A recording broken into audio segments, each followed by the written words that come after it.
Hello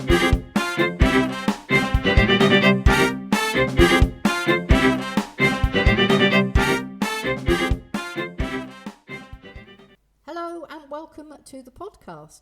We're going to be doing a series of conversations specifically focusing on those really challenging topics that we face as human beings. One of the most challenging is, of course, suicide. And we are going to be talking and giving you some practical reflections and ideas on how to open up that conversation in a courageous way. It's not therapy and it's not formal training. It's just about the experience that the guests and I have had around talking to people in crisis.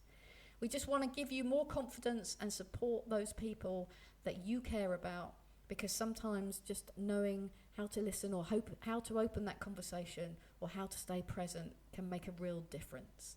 We're going to learn from each other. We're going to learn from stories and experience. And the aim is simple. It's to give you the courage, the confidence and hope so that you can step into conversations that matter without that fear of getting it wrong. So let's begin, because talking about suicide doesn't cause it, and we know this to be true. So silence might do. Welcome again. And for my first guest, we're going to be talking to Katey Martin. Hello, Katey. Thank you so much for being here today. I really appreciate your time and for you to come and share your stories. Now, I know you from our previous work together, but I'd just like you to introduce yourself and tell us a bit about suicide, why it's important to you, how we can improve the conversation, and any stories that you feel that you're able to share, of course, which we will anonymize completely. So we will be changing the names and places on all of these stories. Welcome, Katey. Thank you, Nicky. Nice to see you again. And really pleased to hear that you're doing this podcast about suicide, because as we know, how we became friends was all through being hostage and crisis negotiators in London together. So who am I? Katey Martin. I'm a police officer currently for about the next 30 days in the Met Police, and my role is that I'm head of counter-terrorism negotiation training for the UK. And we, as you know, met 10 years ago, it is, when I joined the hostage and crisis unit in London. I should say that you were my teacher and mentor, because you were, and we had a great deal of fun, but good fun, progressing what was definitely the most brilliant hostage and crisis negotiation course, and saving lots of lives. So doing that full time was an incredible honour, and life-changing, because having been a police officer for 20 years at that point, I'd dealt with so much crisis already, but untrained. And then I found negotiation, or negotiation found me. I'm not sure which way it was, but I got bitten by the bug. I clearly remember, after my national negotiation course, of which you were course director, obviously, sitting there and looking at you thinking, I want that lady's job. And probably coming up to you and offending you, I should imagine, at the end by saying, I want your job. I don't mean I'm going to steal it, but I want your job. You inspired me from the very beginning. Thank you. Thank you. That's very lovely of you to say so. And likewise, when I sat and did mine, I want that job. So yes, a lot of similarities. Thank you for sharing that, and thank you for coming along and sharing a story. So let's talk about the world of suicide, and if you could share a story and what worked and how you found it, and what changed, what did you learn from those conversations? So, as you well know, and as for people that are listening that may not, about 95% of our call outs in London are to people in crisis, people who want to take their lives. So, as a hostage and crisis negotiator, that's our main work, really, is going towards people that you know are going to be in very, very deep crisis. And I always say it's an honour to be a negotiator. It's been an honour. It's an honour to be that person that stands and listens to someone when they're making that decision. as to whether to take their life. And I'm very pleased to say that negotiators are very successful.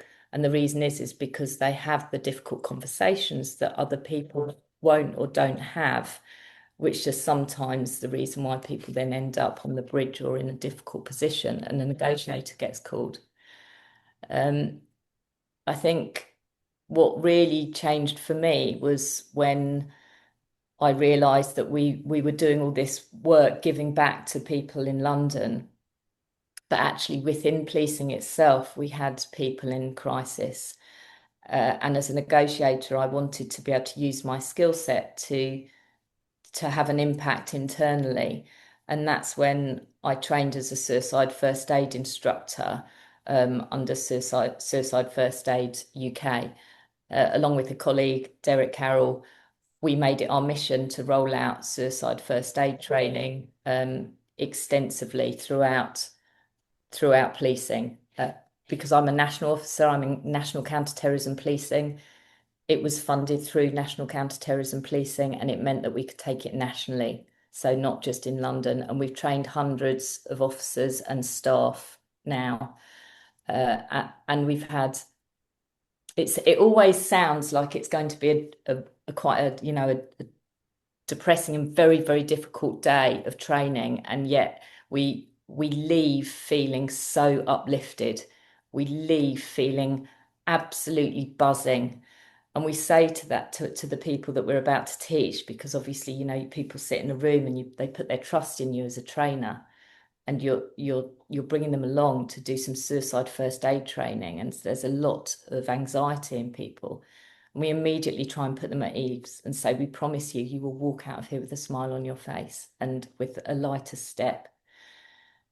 Teaching people how to have the conversation about suicide, it comes easily to us because we're hostage negotiators. That's our skill set. But it's life-saving, as you know. And if we can get that message out, if we can teach others to just have those simple conversations, we always said elephant in the room conversations, and they are, people stumble over the word suicide. It doesn't come out of the mouth easily. It's still taboo. It's 2025, but it's still one of the most taboo words in the English language. Mm. And that's interesting, isn't it? Because we talk about courageous conversations, we talk about discussing an elephant in the room. And for us as a negotiator, it would be quite obvious when somebody was feeling suicidal because of the location that we would be called to, or the 999 call that we would receive. But often for families, it's not so obvious. And even as a negotiator, when I used to teach negotiators, the question would be, I don't want to mention suicide. I'll put the thought in their head. Or what if I'm wrong? Yeah. They're not suicidal. What if I'm wrong? So what would you say to everyday people who don't have our training and our experience around, if they have that kind of thought process, they're worried about a friend, or they're worried about their teenager or their child or their partner, what would you say to them? I'd say trust your gut feeling. First and foremost, trust your gut feeling. Uh, our somatic markers are based in our knowledge and all our life experience. So if you get that feeling, then go with it, because it's a red flag, and hindsight is so cruel. You won't put the thought in someone's head by saying about suicide. People often ask me about young people, and I say, are you kidding me? Our youngsters are talking about stuff in the playground age 7 that would make our hair curl. Um, as adults, we fear, we think by not talking about it is protecting our young people. Actually, it's the reverse. But by not talking about it, we're actually damaging our young people. We're putting them in greater danger. If we could all talk openly about suicide, then it would be less of a problem. I mean, the Samaritans have just thrown out a new statistic of 1 in 4 people are having thoughts of suicide. In suicide first aid training, we've always sort of said 1 in 20, which means that usually it's one person in a room when we're training. But actually, the thinking is that now it is more prevalent. So if so many of us are having thoughts of suicide, that doesn't mean we're suicidal. And it's about knowing when to send the balloon up, is what we always say, because actually we should be able to just say, do you know what? I'm having some really dark thoughts at the moment. And then someone else say, tell me about them. Because if people were able to talk about those dark thoughts, then sometimes that's the processing they need. That's all they need. It's it's such a taboo topic. I remember saying to myself, okay, so as a negotiator, I'm getting called, like you've just said, it's obvious because we're getting a call. The place is wrapped in cordon tape. There's been first responders there, and now the negotiator's getting called. And then I was en route to the office one day, and I was in our van, but it's unmarked van, and I was driving through Dulwich, and there's an old railway bridge in Dulwich. It's, you know, if you, for those that don't know, it's a very nice sort of little village in South London. And it was about 11 in the morning, and there was a chap stood looking over the bridge, and he was leaning like this. He was wearing chinos and a shirt, uh, and he wasn't on the bridge, he was just leaning. But my gut feeling was that there was something not right. When I think back as to what that was, I think it was probably the time, the fact he looked like he should have been on a commuter train, but it was now 11 in the morning. There was nothing massively obvious, but I had to make a split-second decision as to whether I drive on or whether I stop. If I'd have thought about it too long, I'd have been too far gone. Mm. Thankfully I did. I stopped and I walked back. And as I was walking back, I thought, whoa, I'm a negotiator, but I'm always called when it's quite obvious who I am. I'm walking up to this guy completely cold. Well, this is tough. How do I say what my gut feeling is? And I had to just go back to my training and say what you see and say what you hear. And I always say that to people, say what you hear, say what you see. It's the easiest way to open a conversation. And so that's what I did. I just stood at distance. I didn't close him down. I mirrored him by just sort of looking over the tracks myself. And I said, you look like you're about to kill yourself. And the first thing that he said was, I am. So I trusted my gut feeling. And from then came a conversation, a lengthy sort of, chance for him to talk. And it was proof to me that even those negotiators, we know we still should trust our gut feeling on these things and say what you see and say what you hear. Yeah. Yeah, that was really, I really felt that, Katie. Thank you for sharing that. Because I sometimes, that fear, well, what if I get it wrong? And we know if you get it wrong, they'll tell you, and it's okay. It's It's okay. And the other thing, Nicky, is I said to myself, what's the worst that could happen? Right, the worst that could happen is that he's looking for the 11-12 from Bromley South. Mm. And I thought, if he is, surely he will go home and he will say to his family, something really nice happened to me today. I was looking for the 11-12 from Bromley South, and this lady stopped and checked on me. Right, that's a lovely thing. So either way, it I reflected afterwards and I thought, why did I even question that? Yeah. I sh we shouldn't fear these conversations because they're based in kindness Mhm. and they don't put thoughts in people's heads. Yeah. We know And that much. we know that to be true because of the research that's been Yeah, done around that. And actually, we know if you mention the word suicide, the other person doesn't immediately think, oh, that's what I want to do. It's about just having those open and honest conversations, those human connections based in kindness and respect with the other person. And that say what you hear and say what you see. That's called observational language for those of you that are listening. And all that does is allow you to open a safe space, a psychologically safe space where the other person goes, oh, you kind of know what I'm thinking. It's okay for me to talk about it now.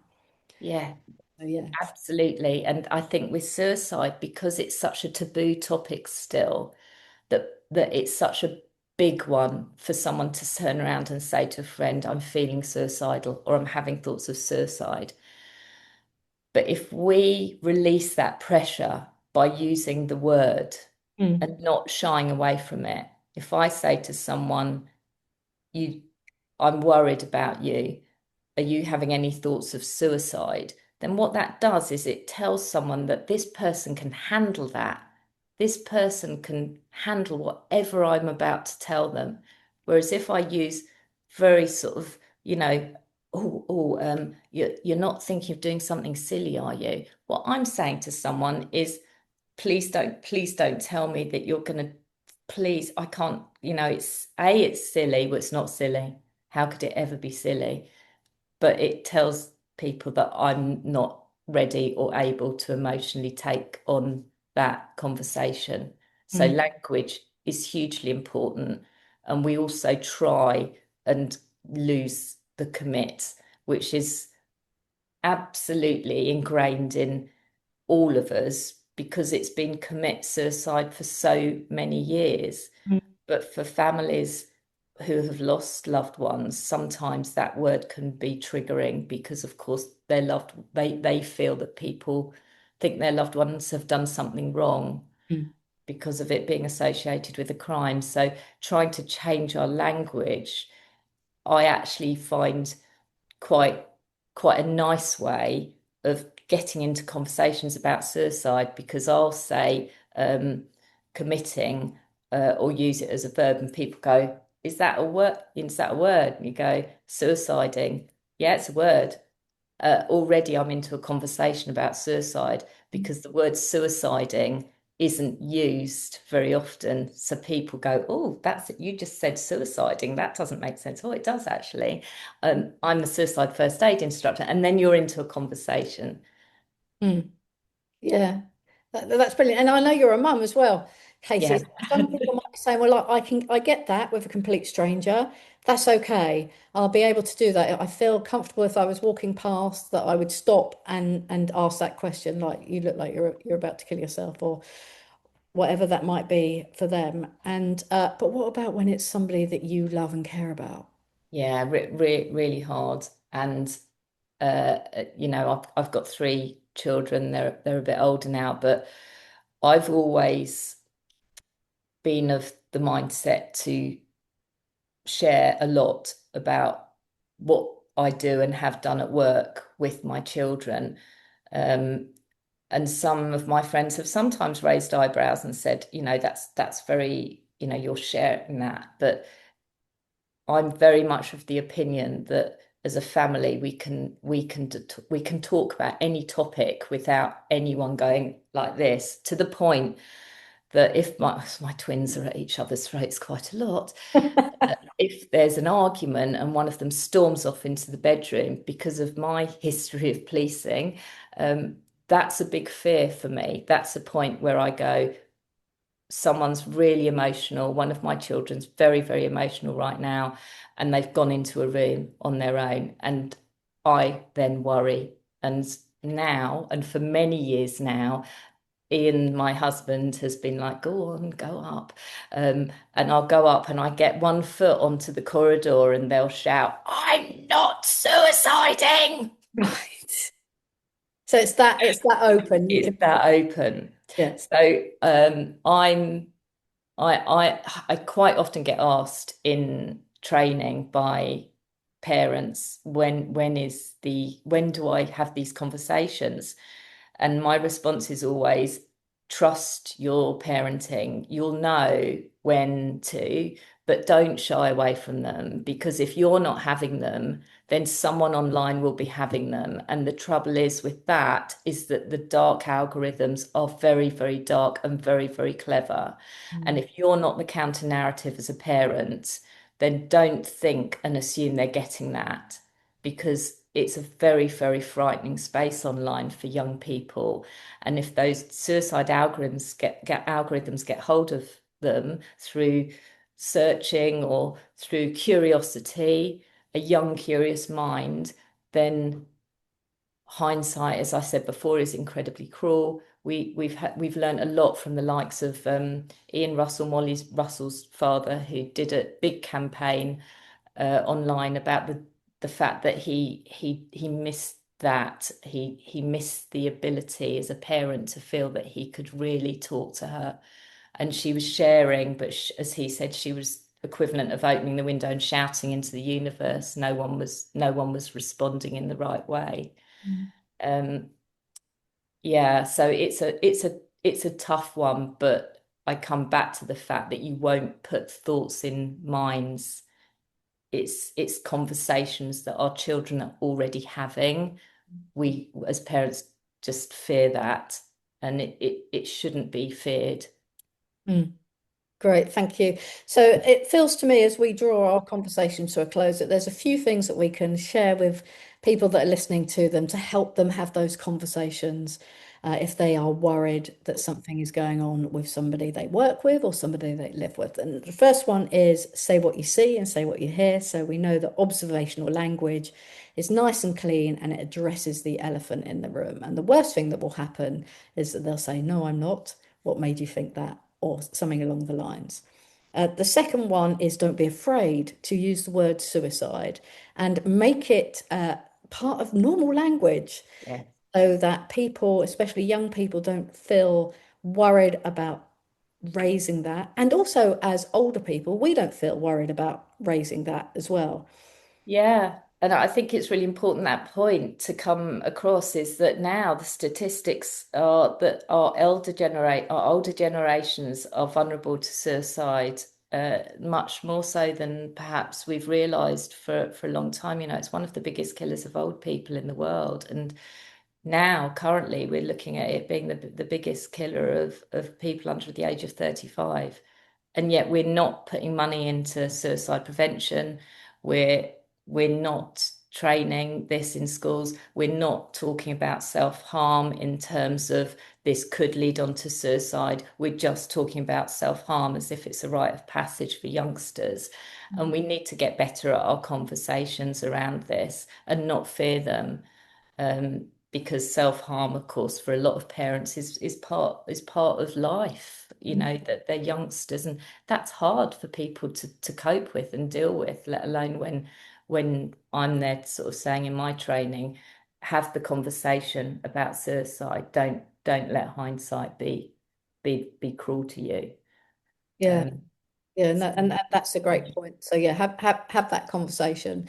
Before we came on to this conversation, we were talking about listening as well. And sometimes, and I have an 18-year-old in my life, and people say to me, "What's the hardest negotiation you've ever had?" And I always say with my partner and the 18-year-old in my life because it's very emotional. And often I feel as a parent that we put our emotions into that conversation, and so the conversation comes out a little bit wrong, like especially around self-harm. Yeah. Why are you doing that? What are you doing that for? You're beautiful. I Yeah. love you. All the things that come from a place of Yeah. good intent. What language could we use differently if we notice that a young person in our life is self-harming? So I always say to people, an emotional label is a nice way of getting children or dealing with a conversation that could end up in conflict because it's non-judgmental. But again, careful with the emotions you pick. So by that, you look worried. You look worried isn't an emotion that's going to make someone be angry. But if I say to someone, you look angry, that can be quite inflammatory and cause a sort of a conversation based in conflict. So with young people, I take it back to that thing when you pick a child up from school and you say, "How was your day?" So you're using an open question. The response is going to close you down, because what most people get back is fine.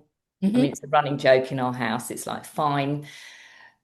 So if you say what you see, say what you hear, or use an emotional label, you look exhausted. You sound I know you sound giggly, even just something. It opens the door to them having to explain why they are or aren't feeling that emotion. And I always remember coming back after halfway through one of our national courses, and on the Monday saying to the students, so tell me about your weekend. And one of the students saying, I saved my daughter's life. And this sort of moment of silence fell on the room.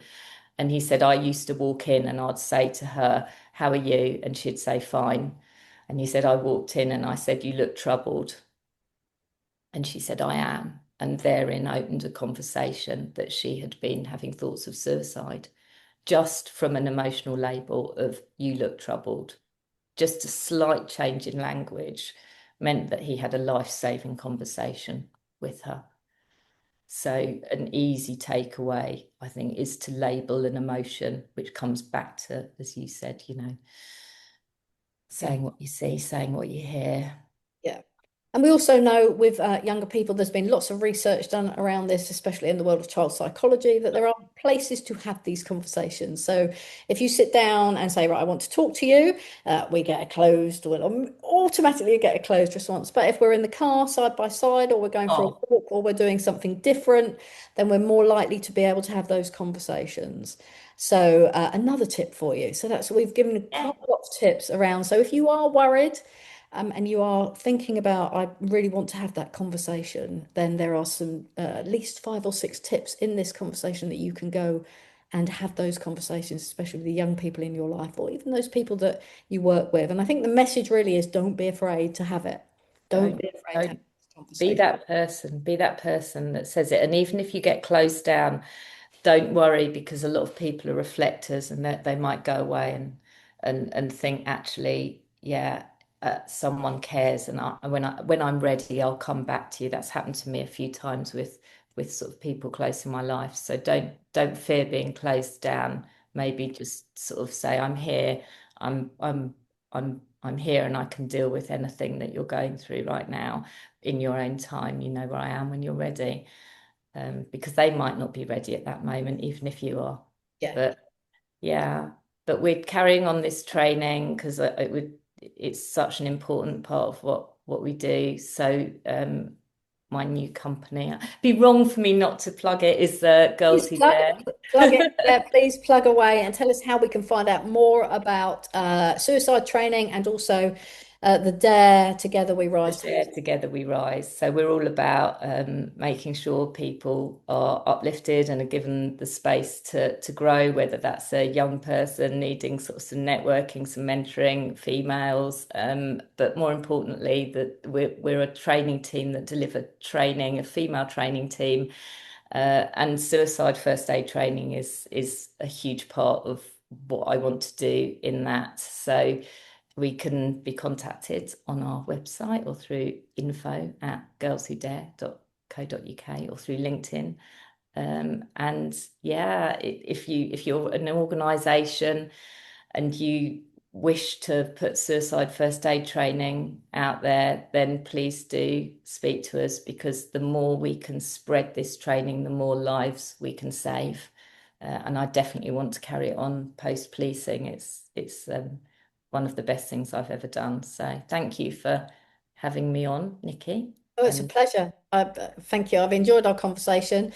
Don't forget, you can find Katey at info. Just repeat the info@girlswhodare.co.uk. So that's our email, or just www.girlswhodare.co.uk, or just look me up on LinkedIn. You're quite easy to find on LinkedIn. With the EY. You're nice and active on LinkedIn as well. So please go and find out more about Katey's training. And if you've got any further questions or doubts, we will leave both the Shout and Samaritans lines and numbers at the end of this podcast for you to contact. Katey, it's been an absolute pleasure seeing you again. And I'd just like to thank you for your service and your dedication to policing and negotiation. And I look forward to speaking to you on the other side of that world. Thank you so much for joining me on today's podcast. Please remember that we don't have to have the perfect words. It's just about being present and listening to the other person. If today's episode has raised any difficulty for you, the following hotlines and text lines are open 24/7 for you to contact. The first one is Samaritans on 116 123. The second one is Shout, which is a text service, 85258. And the third one is Papyrus Hopeline UK if you're under 35. And that's 0800 068 4141. Please remember you are not alone. And if you need further help in how to have these conversations, how to open the conversations, we are setting up a Facebook group. And also, it would be great if you could share this podcast with people who you feel it would really help out. Thanks again for listening. We really appreciate your time. Keep safe and have a good day.